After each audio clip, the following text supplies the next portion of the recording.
Hey, welcome to another episode of Three Cups and a Dash of Spirituality. Today, we are talking about, is it ethical to cross over stuck spirits? Let's get more into it. Cue the music.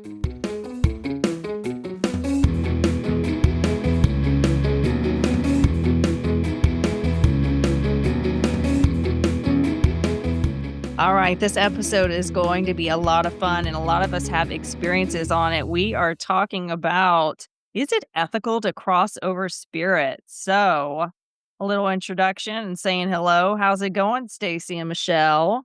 Hello. It's going wonderfully. Are y'all That's excited about good. this topic? Yes. I am excited about it, but I am a little nervous about it too because as we've talked about before, we're all students of the universe.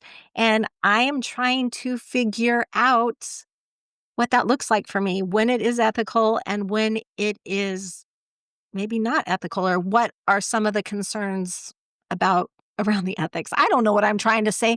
I'm I just love still it. trying to figure it out.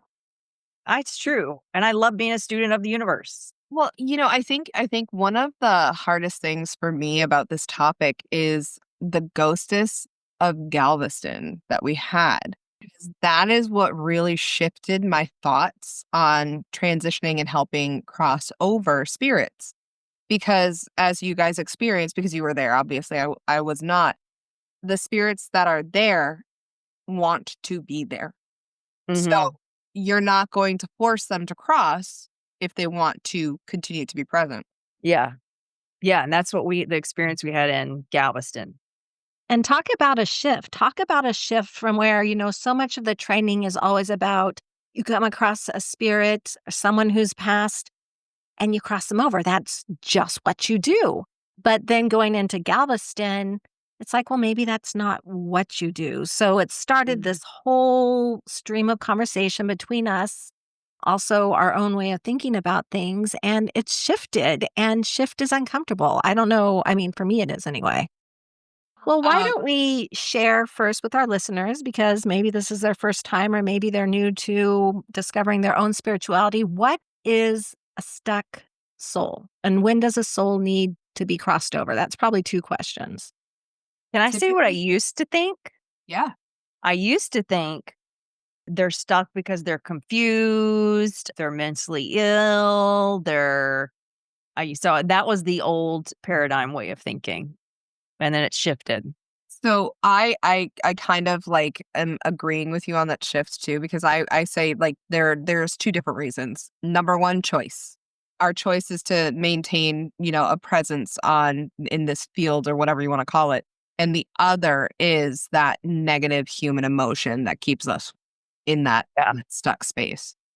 And I wrote down three different reasons why I feel that a soul can get stuck. One is they have unfinished business Mhm. and they want to see how it all plays out. They want to look after a loved one. They just aren't ready to let go of what's supposed to happen next.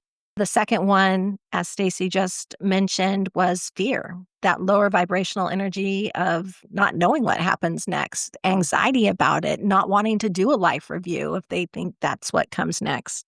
And then the third one, and it comes from the movie Sixth Sense, so maybe I'm just way out there, is they don't know they've passed. And so they're just in the in between trying to live life and they don't know they've passed. So wouldn't that thought of confusion that kind of Confusion. yeah, Mhm. confusion. Hmm. And that's where, my brain goes to that lower vibration, esque kind of idea or ideology is confusion slash I'm not ready to go, unfinished business. Yeah.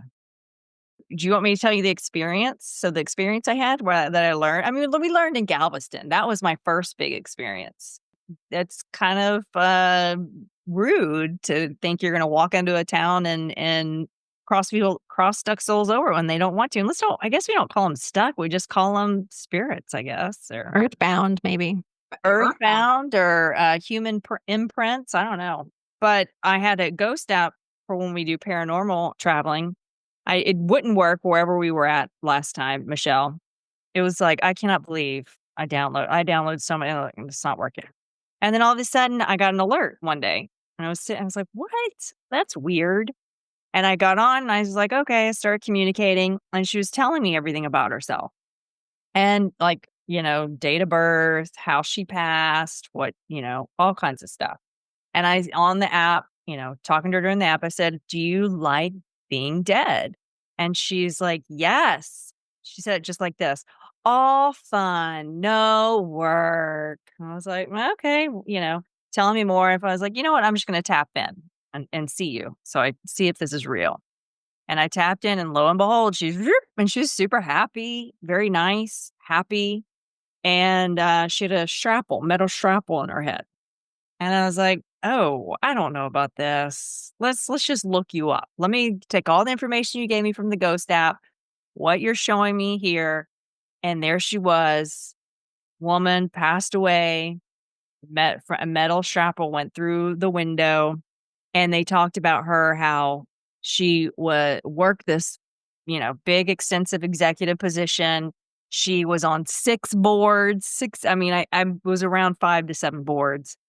And the teachers at her school, her kid's school was like, "Oh my gosh, she was always there, always volunteering, and now I got it. All play, no work." And she was happy. She was so happy just to be where she was at. Like, there was no, "I wanna transition." And that was my first, like, wow. I still don't have my head wrapped around it fully, like, "Well, who are you talking to? What are you doing?" Like, I wanna know more information, but it was really interesting. You're kind of raising a question of like, how can a psychic medium or how can a medium tell the difference between somebody that wants to stay earthbound versus somebody that has unfinished business? And are like, how do you delineate and what do you do in both instances? I mean, obviously, if they're earthbound by choice, you're going to be like, enjoy, like have at. But what would you do in the instance of someone that has the unfinished business? Yeah, she just went on her merry way. Yeah. So did you feel pulled at all during that conversation to try and cross her over, or it No, was I just didn't. more like, "You're having fun. This is where you're supposed to be"? Yeah, no, I wasn't pulled at all. Like, I was pulled with other people, and there have been some that were confused, and I remember one that I did not cross over because, I startled him. I kind of, like, woke him up. I think I talked with y'all about it. I woke him up, and it dysregulated him, and so Interesting. was that ethical? Because he was confused, and he bolted. So he was in this house, and I was, like, trying to talk to him and wake him up, and he bolted, and then he was gone. Interesting. Right, so then was that You unethical of me? Yeah. you're not gonna chase him down, No. so maybe that's exactly what was supposed to happen. Yeah. I don't know. It's just so hard to make that full-blown shift there because in our trainings, in our conversations, it's always like, "That's just what you do." So what are the arguments for crossing somebody over? Why did we believe that was the only answer? So I immediately step into haunted locations, and I Mhm. don't say that like the one that you guys were last at, that is such a beautiful place and a beautiful example. But I am talking about the places that intentionally keep spirits there for experiences, for like, you do not want to create a human aquarium, so to speak. You don't want that, like, hey, come look at us. We have, these souls that are here that are, essentially like that to me is where you go in and you're like, oh, this is not okay. This is I not. have Yeah, I've never ran into that, and then I'm kinda thinking, "Alright, do we wanna do it? Do we want our guides?" But I feel like even if someone was confusing these spirits to stay there, I think any psychic medium energetically can go in there and help them, Yeah. not having to actually literally be in the building, but I've never ran into it. Yeah. I think too that it depends on what your guides say whenever you're coming Yeah, across the soul. I mean, I have full faith that everybody I crossed over needed to be crossed over. I mean, otherwise my guide would not have presented yeah. them. I Right. I agree. I think so too. So obviously there are those spirits that do seek help out. They actually come to you asking, wanting, needing assistance crossing over. And Ghosts of Galveston talked about that too, that in the hotel there was a medium, and one of the other ghosts brought a little girl to her, and the girl wanted to cross, so she just crossed her. And so in that case, I think it's completely different. It's very ethical if they are coming to you Mhm. to be crossed over. I think it changes when you just assume you know more than they do, and that for the sake of what you see as being the natural order of things, you say this person has to be crossed over because everyone has to be crossed over. And is that ethical? And I just remembered in the New Orleans hotel, do you remember that little boy came in, he wanted to talk, and the mom spirit came in and grabbed him, and then we found out there was that tunnel underneath the hotel that they would take, and that's sad, they would take the children and slaves from the water. I know. And then in Galveston, it was the Native American boy, but I didn't cross him. I was just sitting there hold space while his family members were doing it, ancestors. Interesting. But yeah, I forgot about the New Orleans one with the mom and little boy. She was not happy him coming to talk with me. So I was kind of backed up. Interesting. I think it's all like at this point in time, it kind of becomes situational though, doesn't it? Yes. It Yeah. does. Well, let's say you go into a house like, I don't know which one to throw out there, a haunted place that's known for having a little bit more disruptive or destructive vibe around them, and they're causing harm or chaos to even people just living in the home. In a situation like that, do you feel like you can go in there and cross them over because they are causing harm or distress to the living? Or do you think no? I know for me, that's where I step in, experience it, and trust my guides because my guides Mhm. are not going to let me do something that's not appropriate. My Mhm. guides might say they're not going to cross over, but here's what the living human needs to do to make some sort of equilibrium because they are choosing to say for whatever reason and crossing them over at this point in time is not going to happen because even if I try, they're not going to because they're supposed to be here. So here's how you live with them or you move. And That would be yeah, extreme. And in a way, ethically, it's like being a therapist. I can't push the client to change. Just like I can't push a stuck soul to cross. It would be unethical for me with a counseling client to assume they want to change and grow in this area of their life, right? Same for the sex spirit. Well, it's interesting because there's a story that's coming up that you and I experienced, Carissa. Because I remember one day you called me and you were trying to help an older gentleman cross over. That's And funny. you I were was thinking giving him, about him. yeah, you were giving him pieces of candy, and I suggested giving him apples. Yeah. It made him. It shifted his space so much that he did cross over. And I'm sitting here going, was it ethical? And then I'm kind of arguing back and forth with myself and I'm saying yes, because he was confused and he had to be shifted out of that state of confusion. And again, that's where I go into your guide would not have presented him if you were not supposed to cross him over. Yeah. and I was recently somewhere or I heard on a podcast, and I wish I could remember right now, but they were talking about living with spirits in their home. And not only do people like understand that's part of owning a home in this location, they know who the person is. And I think that does take away a lot of the fear behind it. Well, if you remember when we had Jeremy on, not the last episode, but when you and I interviewed him, a lot of the spaces here where I am because of the war history, you don't know. You just don't know what you're getting. You could be getting Auntie Anne, or you could be getting, I don't want to say the devil himself, but that's the only thing that's coming to the forefront of my brain. You could get a more aggressive something. Yeah, you can get the gambit because historically so much has happened in the area. And I think depending on the space's history depends on whether you're actually going to know.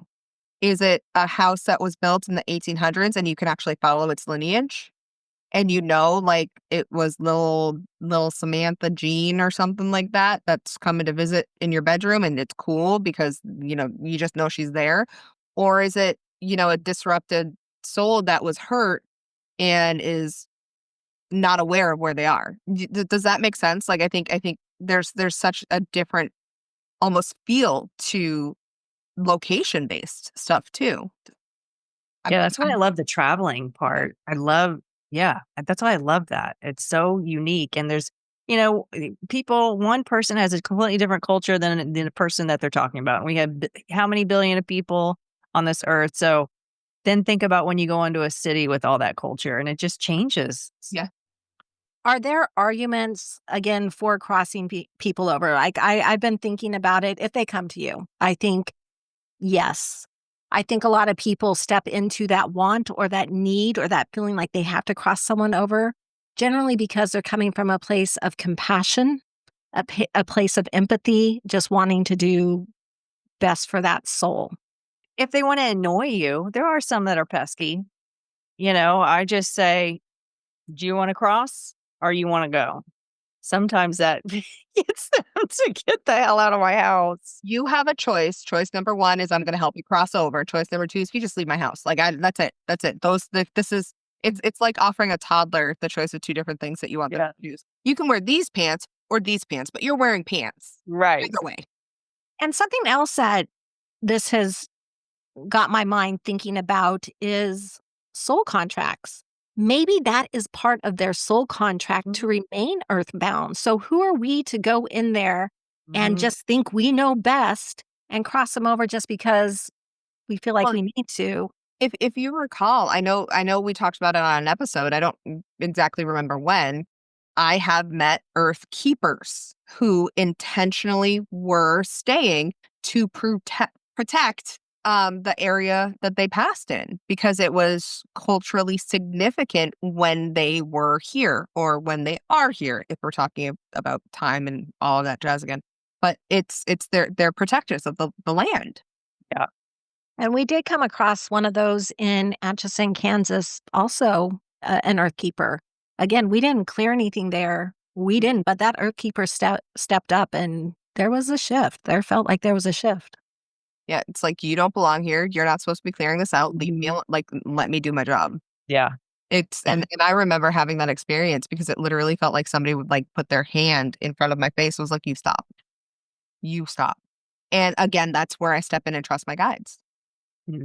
I love that you just hit that home again. I mean, it's been a theme throughout here, but it's so true. You have to trust your guides and you have to trust yourself. And, one of those things you could ask yourself in that moment where you're like, do I or don't I? What is your intention behind doing it?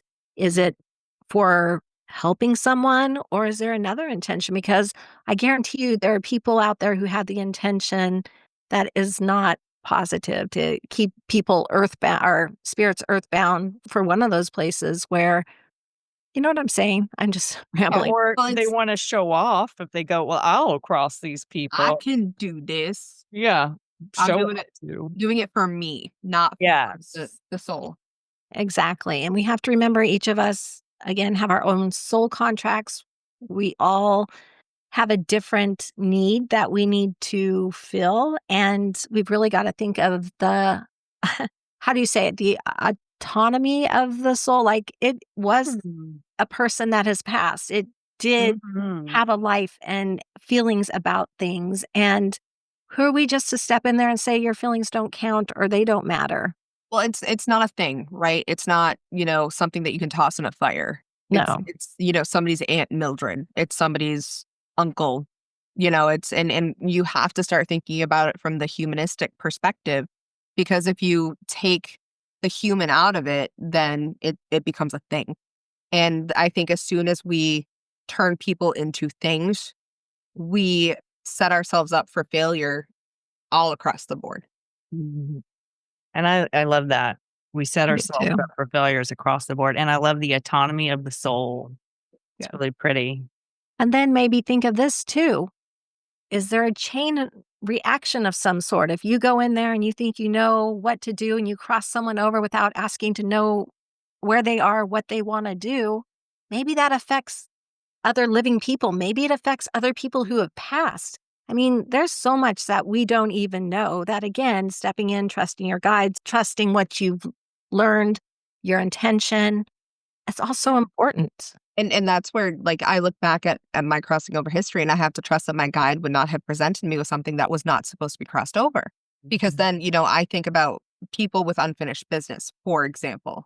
So I am not like mediumship is not my strength. And that I know, like the psychic realm, the intuitive, like that piece of it, like that is my strength.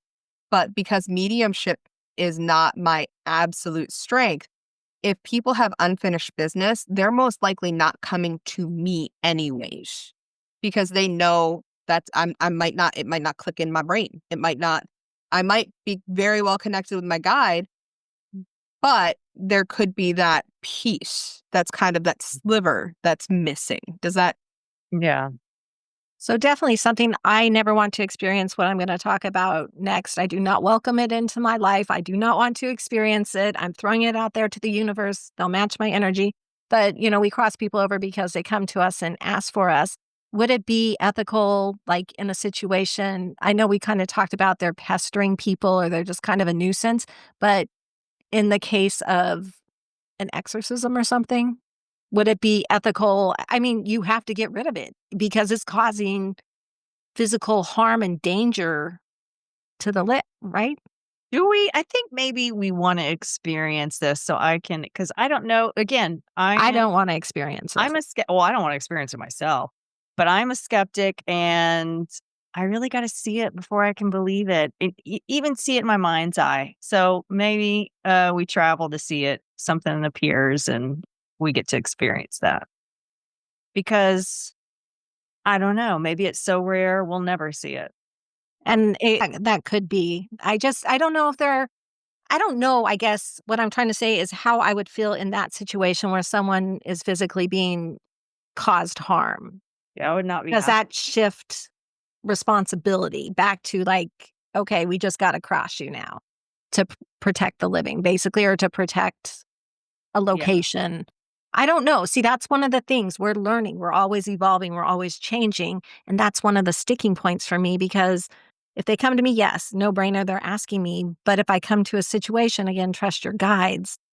But that's still the student in me trying to figure Yeah, out. and then let's go back to the soul's autonomy. I mean, can someone really take over? I mean, okay, you allow them in, but then you say, "Wait a second, no." I Well, mean, I think I think we actually touched on that in a previous episode. I really do think that there has to be a lot more at play than so you're. much at play. Yeah, like I know, like you're talking somebody that has severe mental health Yes. issues that is stepping into this kind of degradation almost. Yes.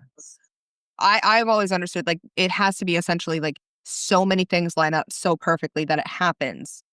Alignment in the stars all the way down. Yeah, I don't feel like if you have a good head on your shoulder, you're grounded, mental status exam within normal limits. I don't know if that's going to happen. Well, just being a student of the universe, again, these are all Oh, questions we're working through. we can maybe experience it if you want to. Let's put it out there. I do not want to. No, I not do me. not. I don't want, I'm not, I mean, just to go in to help and observe and to work with. I'm like, I do not want to experience. I do not.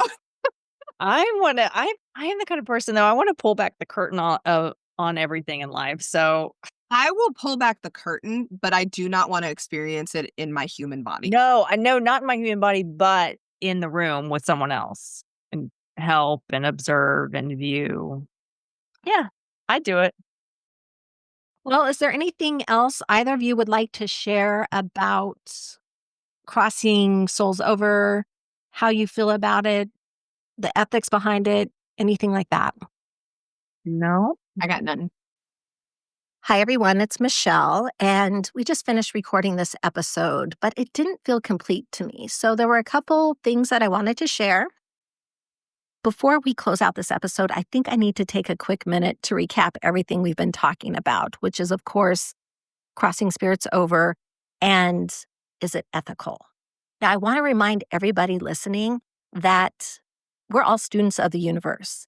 And when Stacy, Carissa, and I started our journeys, when we would come across a stuck soul, we would cross them over out of a place of compassion, out of a place because we felt that was the right thing to do. However, since we started our journeys, time has gone by, we've had experiences, and we've learned to trust our own instinct. And right now, we're kind of sitting in a different space. We're sitting in the space of maybe we need to ask a soul's permission.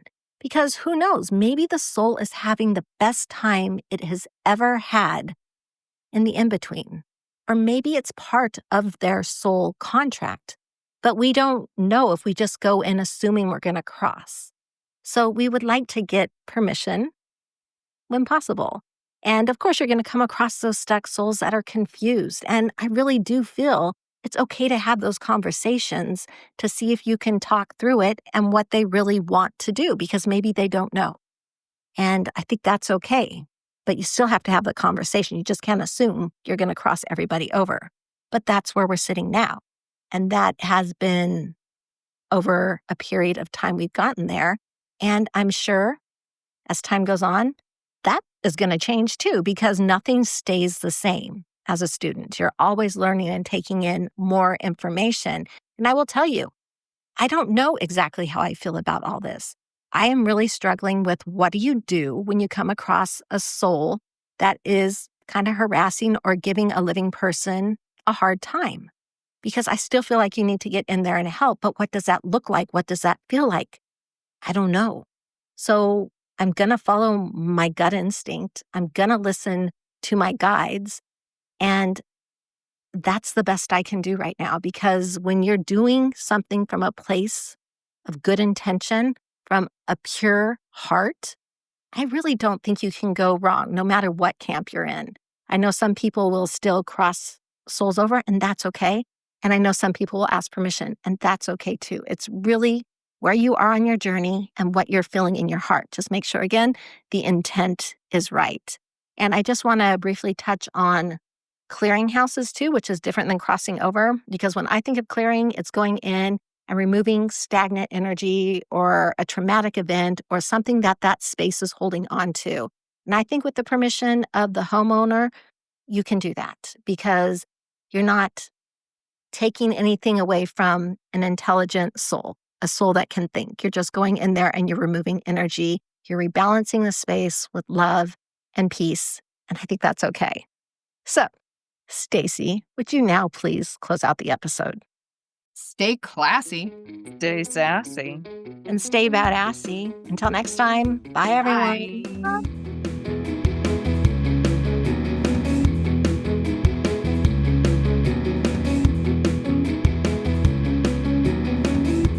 Thank you for listening to this week's episode of 3 Cups and a Dash of Spirituality. If you like what you heard, please know that we have a full library of episodes now available on your favorite podcasting platform. You can listen to it now, or you can download it to listen to later. Also, if you'd like to give us a review, we'd appreciate it. We love connecting with listeners, and thank you in advance.